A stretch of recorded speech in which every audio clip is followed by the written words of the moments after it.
नमस्कार दोस्तों, स्वागत है आपका मेरे चैनल कॉमिक्स लाइफ में। शुरू करते हैं पवन कॉमिक्स की एक मज़ेदार कॉमिक्स बैंक डकैती पार्ट 2। पुलिस को फ़ोन करने के बाद गोगा पाशा सेठ मनचंदा के निवास स्थान पर पहुंचा। मैं एक व्यक्ति के विषय में जानकारी प्राप्त करने आया हूं। वैसे मुझे गोगा पाशा कहते हैं। प्राइवेट जासूस गोगा पाशा, खुशी हुई आपसे मिलकर। कहिए, किस व्यक्ति के विषय में आप मुझसे जानकारी चाहते हैं? रामदेव नाम का एक व्यक्ति कनॉट सर्किल में रहता था। यह है उसका फोटो। यह व्यक्ति 2 बार मेरे पास काम के लिए आया था, लेकिन मेरे पास कोई खाली जगह न होने के कारण मैंने उसे वापस लौटा दिया था। फिर वह मेरे पास नहीं आया। वैसे मुझे इस समय एक आदमी की ज़रूरत है। अब कभी वह आपके पास नहीं आ सकेगा सेठ मनचंदा जी। क्यों? क्योंकि कल रात उसका कत्ल कर दिया गया है। Oh my God! किसने किया उसका कत्ल? किसी दुश्मन ने या? मनचंदा जी, शायद आपको नहीं मालूम कि नरेला बैंक डकैती में रामदेव का भी हाथ था। इसी वजह से उसका कत्ल हुआ है। माफ़ कीजिए, मुझे उस व्यक्ति के बारे में कुछ खास जानकारी नहीं है, इसलिए मैं आपकी इससे ज़्यादा सहायता नहीं कर सकता। कोई बात नहीं, कष्ट देने के लिए माफ़ी चाहता हूँ। चलता हूँ। नमस्ते। नमस्कार। मनचंदा के बंगले से निकलकर पाशा अपने घर की ओर चल पड़ा। लगता है मनचंदा जी को सचमुच रामदेव के बारे में ज़्यादा जानकारी नहीं है, वरना। तभी टेलीफोन की घंटी बज उठी। Hello, Goga Pasha speaking. मैं पुलिस कमिश्नर बोल रहा हूँ। पाशा, तुम फौरन मेरे पास आ जाओ। खैरियत तो है कमिश्नर साहब? यह अचानक बुलाने का कारण? एक महत्वपूर्ण सूत्र हमारे हाथ लगा है। तुम यहाँ पहुँचो, फिर पूरी बात बताता हूँ। रिसीवर रखकर पाशा अपनी कार में सवार हुआ और कमिश्नर के ऑफिस की ओर रवाना हो गया। और कुछ ही मिनटों बाद पाशा कमिश्नर साहब के ऑफिस में उनके सामने मौजूद था। नमस्कार कमिश्नर साहब। नमस्कार, आओ बैठो। अब बताइए, कौन सी जानकारी हासिल हो गई आपको? ईरान का प्रसिद्ध स्मगलर सुलेमान आज ही भारत आया है और संयोग से वह पुलिस की नज़रों में आ गया। इस समय कई पुलिस वाले सादी वर्दी में उस पर निगाह रखे हैं। लेकिन सुलेमान का बैंक डकैती से क्या संबंध? हो सकता है बैंक डकैती कांड के अभियुक्त महारानी का हार बेचने के लिए सुलेमान से संपर्क करे। वैसे एक व्यक्ति गुप्त रूप से सुलेमान से मिला था। पुलिस वालों ने उन दोनों की बातचीत के दौरान कुछ फोटोग्राफ्स लिए हैं। वह फोटोग्राफ्स मुझको दिखाइए कमिश्नर साहब। ये रहे सारे फोटोग्राफ्स। पाशा फोटोग्राफ देखते ही चौंक पड़ा। इस व्यक्ति को तो मैं अच्छी तरह से जानता हूँ। कौन है यह? यह मैं आपको बाद में बताऊंगा। पहले मुझे सुलेमान का पता बताइए। 3 स्टार होटल के 34 नंबर रूम में। उधर 3 स्टार होटल के एक आलीशान कमरे में प्रसिद्ध स्मगलर सुलेमान। मुझे उस हार का सौदा करके जल्द से जल्द अपने देश लौट जाना है, क्योंकि यहाँ पर खतरा बढ़ गया है। ब्लैक पैन के आदमी को अब तक आ जाना चाहिए था।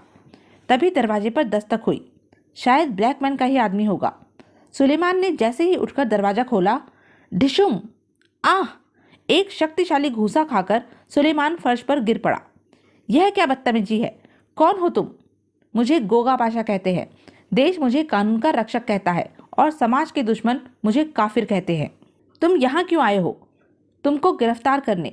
तुम यहाँ महारानी का हार खरीदने आए हो। तुमको कैसे मालूम? मुझे सब कुछ मालूम है मिस्टर सुलेमान। फिलहाल तुम जेल चलने की तैयारी करो। अगले ही पल सुलेमान ने अपनी फुर्ती का परिचय दिया। अपने आप को बहुत चालाक बनते हो तो लो, ये संभालो। ढिशुम! आह! हा हा हा! अब मैं तुमको गोली मारने के बाद तुरंत अपने देश लौट जाऊंगा और फिर तुम्हारे देश की पुलिस मेरी हवा भी नहीं पा सकेगी। बिल्कुल गलत। अब आप अपने देश की मिट्टी भी नहीं पा सकेंगे मिस्टर सुलेमान, क्योंकि पुलिस आ चुकी है। और फिर पाशा अपने विशेष ढंग से कुछ विशेष जानकारियां सुलेमान से हासिल करने लगा। पूछताछ के बाद, लो इंस्पेक्टर, इसे तुरंत हथकड़ी लगाकर ले जाओ। मैं अपने दूतावास को तुम लोगों की शिकायत करूंगा। तुम्हें अपनी नौकरी से हाथ धोना पड़ेगा। बकवास बंद करो। मैं जानता हूं तुम नकली पासपोर्ट से आए हो, इसलिए तुम अपने दूतावास नहीं जा सकते। फिर थोड़ी देर बाद पाशा सुलेमान के रूप में था। तभी टेलीफोन की घंटी बज उठी और पाशा ने टेलीफोन उठा लिया। Hello, Suleman speaking. Hello mister Suleman, मैं ब्लैक मैन बोल रहा हूँ। थोड़ी देर में मेरा आदमी पहुँचने ही वाला है। लेट हो जाने के लिए माफ़ी चाहूँगा। Okay black man. थोड़ी ही देर बाद ब्लैक मैन के एक आदमी ने दरवाजे पर दस्तक दी। यस, कम ऑन, दरवाज़ा खुला है। अस्सलाम वालेकुम सुलेमान साहब। वालेकुम अस्सलाम जनाब आला। मैं ब्लैक मैन का आदमी हूँ सुलेमान साहब, आपको लेने के लिए आया हूँ। तो चलिए मोहतरम, ब्लैकमैन का आदमी सुलेमान रूपी गोगा पाशा को लेकर अपनी कार में सवार हो गया।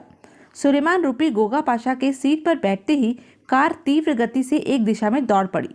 काफी देर चलने के बाद वह कार एक विशाल इमारत के कंपाउंड में दाखिल हो गई। फिर दोनों कार से उतरकर इमारत के भीतर प्रविष्ट हो गए। काफी सशस्त्र व्यक्ति है यहाँ। Welcome mister Suleman. हम और हमारे कुछ दोस्त आपका बड़ी बेताबी से इंतजार कर रहे थे। रास्ते में कुछ तकलीफ तो नहीं हुई? अरे मिस्टर ब्लैकमैन, आपके होते हमें क्या तकलीफ हो सकती है भला? ब्लैकमैन ने सुलेमान रूपी पाशा का शानदार स्वागत किया। Cheers, cheers.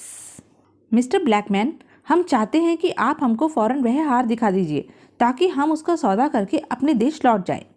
Yes Blackman, mister Suleman सही कहते हैं। तुम्हारी कंट्री में खतरा काफ़ी बढ़ गया है, इसलिए तुम हमारा काम भी जल्द से जल्द कर दो। ठीक है, मैं आप तीनों का काम किए देता हूँ। आप लोग मेरे साथ आइए। ब्लैकमैन उन तीनों को लेकर दूसरे कमरे में पहुंचा।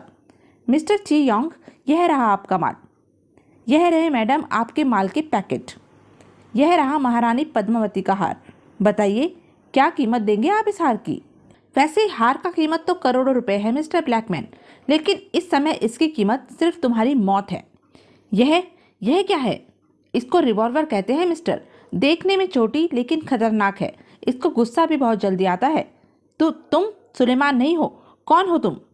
तुम्हारा एक पुराना शुभचिंतक। पहचाना नहीं मुझे, लेकिन मैंने तुम्हें पहचान लिया है।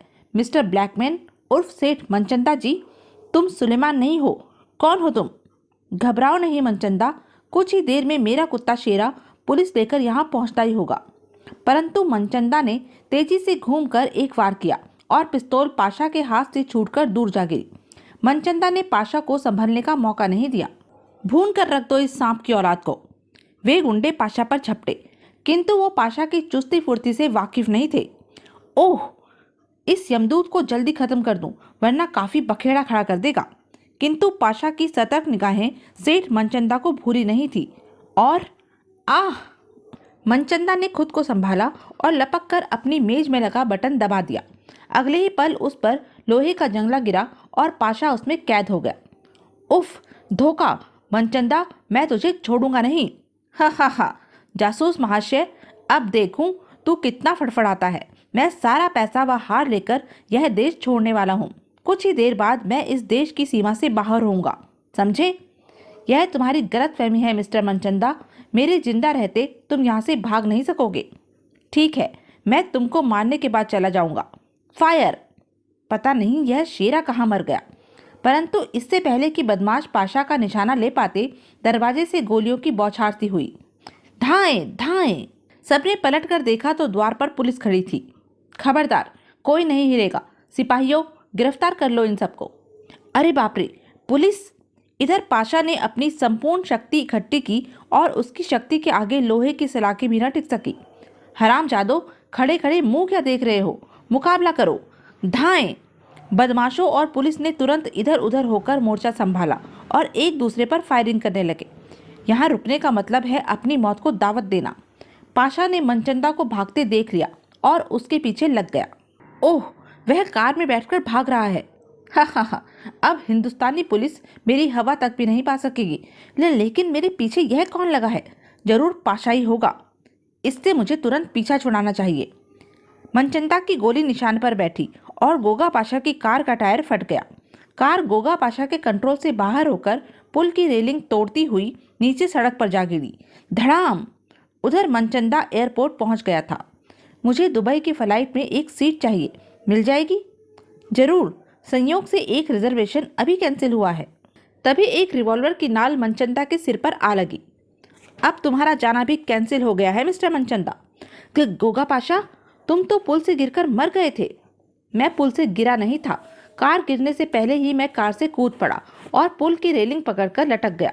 फिर मैं ऊपर चढ़ा और टैक्सी करके यहाँ आ गया। अब तुम मेरे कब्जे में हो, चुपचाप मेरे साथ चलो। फिर थोड़ी देर बाद, वाह पाशा, तुमने तो कुछ ही दिनों में नरेला बैंक के लुटेरों के पूरे गैंग का सफाया कर दिया। अगले दिन पुलिस कमिश्नर के ऑफिस में सोनागढ़ की महारानी जी ने धन्यवाद के साथ यह 25,000 का चेक भी भिजवाया है तुम्हें। इसकी क्या जरूरत थी? उस दिन के तमाम समाचार पत्र गोगा की प्रशंसा से भरे पड़े थे। तो यह थी पवन कॉमिक्स की एक मज़ेदार कॉमिक्स। ऐसी ही मज़ेदार कॉमिक्स के लिए बने रहे मेरे साथ, और हाँ, मेरे चैनल को लाइक, शेयर और सब्सक्राइब करना ना भूलें। धन्यवाद।